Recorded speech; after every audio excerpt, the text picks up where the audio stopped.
కపిలేశ్వరపురం మండలం పరిధిలోని 5 గ్రామాల నీటి వినియోగదారుల సంఘం ప్రాదేశిక నియోజకవర్గం సభ్యులు ప్రెసిడెంట్ వైస్ ప్రెసిడెంట్లు ఏకగ్రీవంగా ఎన్నికయ్యారు. మాచర నీటి వినియోగదారుల సంఘానికి చెందిన 12 మంది ప్రాదేశిక నియోజకవర్గాలకు ఒక్కొక్కరే నామినేషన్లు వేయడంతో ఏకగ్రీవంగా ఎన్నికయ్యారని పోలింగ్ అధికారి జె అప్పారావు తెలిపారు.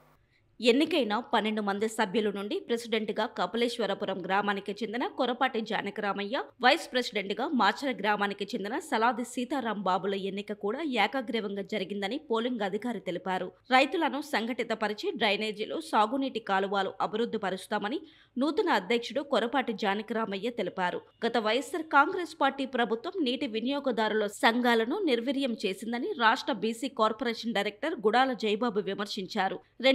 2019-2024 మధ్య జగన్ ప్రభుత్వంలో సాగునీటి కాలువలు, డ్రైనేజీలు అభివృద్ధికి నోచుకోలేదన్నారు.